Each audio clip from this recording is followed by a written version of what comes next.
Hello guys, आज हम लोग बात करने वाले हैं बैंक ऑफ बड़ौदा ने मेरे ऊपर एक ऐसा चार्ज लगा दिया। लोगों को पता नहीं होगा, 130 करोड़ की आबादी है, 100 करोड़ लोगों को भी नहीं पता होगा, लेकिन वो चार्ज लगता है। अगर आप उस चार्ज से सावधान नहीं रहे तो आपके ऊपर पेनल्टी बहुत भारी पड़ सकती है, जैसे मेरे को पड़ी। तो बगैर आपका समय बर्बाद किए चलिए करते हैं इस वीडियो की शुरुआत। Let's get started. सबसे पहले मैं आपको बताना चाहूंगा कि बैंक ऑफ बड़ौदा ने मेरे ऊपर कौन सा ऐसा चार्ज लगा दिया, ब्रांच कैश विड्रॉ चार्ज।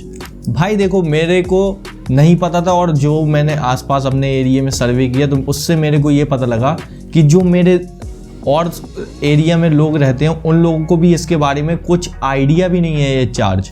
और जो इसका चार्ज की पेनल्टी पता है आपको कितनी लगती है? 125 रुपये प्लस GST, जो कि बहुत हाई है।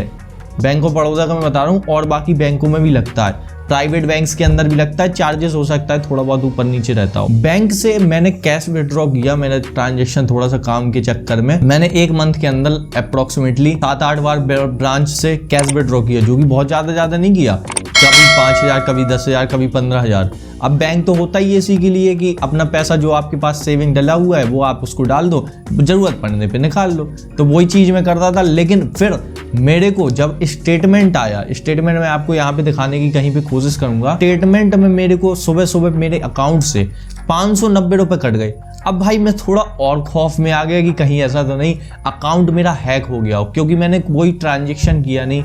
मैं सुबह उठा था 5 बजे, तब मैंने फिर चेकआउट किया 7 बजे के अप्रोक्स में, मोबाइल की नोटिफिकेशन वगैरह चेक कर रहा था। वहाँ पे मेरे को नोटिफिकेशन देखा कि 590 आपके विड्रॉ कर लिए गए।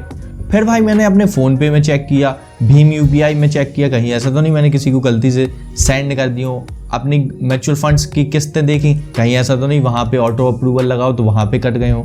तो जब मेरे को यहाँ कहीं पे कुछ भी नहीं मिला, फिर मैंने उसको चेक किया कि विड्रॉ जब लिखा है तो विड्रॉ का मतलब तो ये होता है कि मैंने ATM से निकाले। तो मैंने सोचा यार ATM से 590 रुपये तो कभी निकलते भी नहीं है, तो फिर कैसे हो गया? तो फिर मेरे को लगा कहीं हैक तो नहीं हो गया। फिर मैंने जल्दी जो उसके अंदर लगभग 30 से 40 हज़ार रुपये खाते में डाले थे, उस पैसे को मैंने दूसरे खाते में ट्रांसफ़र किया। भाई मैं पैसा रखता नहीं हूँ सेविंग अकाउंट में, क्योंकि मैं हर पैसे को इंटरेस्ट लेता हूँ, कहीं ना कहीं उसको लगा छोड़ देता हूँ, भले ही 1-2 दिन के लिए, 5 दिन के लिए, 15 दिन के लिए। लिक्विड फंड्स के अंदर, आर्बिट्राज फंड्स के अंदर, अलग अलग जगह, भले ही शेयर मार्केट के अंदर। तो उस दिन मेरे अकाउंट में पैसे पड़े थे, मैं थोड़ा सा डर गया, मैंने अपने दूसरे अकाउंट में जल्दी पैसे भेज दिए मिनिमम बैलेंस के साथ। और फिर मैंने एक ध्यान आया कि नेट बैंकिंग की ID मैंने अप्लाई कर रखी थी, तो उसका ID पासवर्ड नहीं बनाया था। ID पासवर्ड मैंने जल्दी बनाने की कोशिश करी, बहुत टाइम संघर्ष करने के बाद 1 घंटे के बाद वो कंप्लीट हुई। फिर जाके मैंने उसमें देखा, स्टेटमेंट का चेक इट आउट किया कि कहाँ पे क्या गलती आ गई है। फिर मेरे को वहाँ पे देखा विड्रॉ चार्जेस मे के। अब वहाँ पे मेरे को ये समस्या लगी कि यार ये कौन सा विड्रॉ चार्जेस। फिर मैंने थोड़ा बहुत यूट्यूब वगैरह में वीडियो देखा, तो उसके अंदर उन्होंने बताया कि बैंक ऑफ बड़ौदा एक चार्ज अप्लाई करती है जब भी अगर आप ब्रांच में जाके 3 बार से ज़्यादा महीने में पैसा निकालते हैं, तो आपको ये चार्ज देना होगा पर ट्रांजेक्शन 125 रुपये प्लस GST। भाई मेरा दिमाग घूम गया। मैंने कहा यार ये चार्जेस भी होते हैं। ATM का तो चलो पता है, ATM का लोगों को पता है, हमको भी पता है। अब ब्रांच में जाने के निकालने का इस पे भी चार्ज। तो फिर मैंने एक काम सोचा कि बैंक ऑफ बड़ौदा के खाते को कर दो शट इट डाउन, क्योंकि भाई जो पैसा हमारे काम ही नहीं आ सकता उस पैसे को रखने का क्या मतलब। इसी चक्कर में तो ब्लैक मनी इकट्ठा हो जाता है। अब ये सारी पॉलिसी जो मेरे को अपने अकॉर्डिंग लगता है कि ये खराब चार्ज है। अब भाई जैसे मान लो छोटा व्यापारी है, वो रोज अप डाउन करता है, रोज माल खरीदता है, और सिर्फ bank of Baroda he 3 transaction बस देता है, जो कि इनकी पहले ट्रांजेक्शन 5 थी।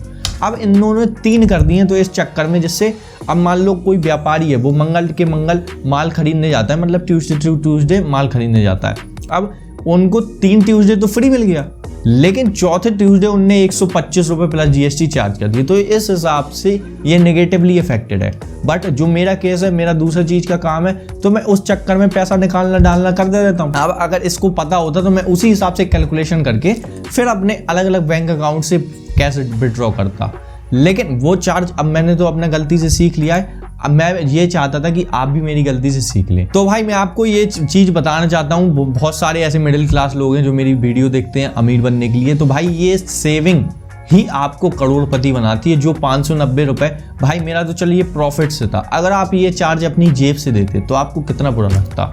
फिर भी मेरे को बहुत बुरा लगा, क्योंकि यार पाई जब जोड़ के व्यापार करते हो ना आप, तब बहुत बुरा लगता है। और एक बार में अचानक से पैसा साफ हो जाए। अभी जून का बकाया है, ये चार्जेस 9 या 10 जून को आए थे, तो भाई 9 जून तक मैं काफी ट्रांजेक्शन कर चुका था, 3-4 ट्रांजेक्शन मैंने तब भी कर ली थी। ये जो चार्जेस है ये बहुत सारे प्राइवेट बैंक्स के अंदर लगता है। और भाई यहाँ पे मेरे को एक खुलासा और हुआ, bank of Baroda private company है।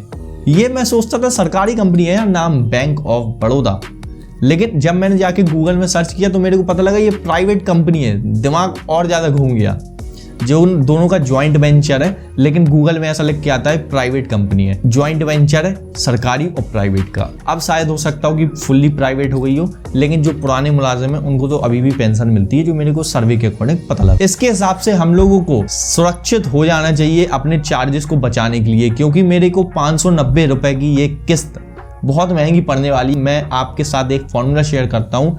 आज का 1000 रुपए 35 साल बाद का 5 लाख रुपए होता है, तो इस हिसाब से मेरे को 2.5 लाख का लॉस लग चुका है। तो भाई आपको ये सारी चीजें ध्यान रख के चलनी है अगर आपको फाइनेंशियल फ्रीडम पाना है। यही छोटे छोटे चार्जेस आपके लिए बहुत बड़े चार्जेस साबित हो सकते हैं लॉन्ग टर्म के अंदर। तो अगर आपको ये वीडियो अच्छी लगी हो और आपके कुछ चार्जेस सेव हो, तो आप हमारे चैनल को सब्सक्राइब कर लीजिए और भी ज्यादा फाइनेंशियल नॉलेज को पाने के लिए। धन्यवाद।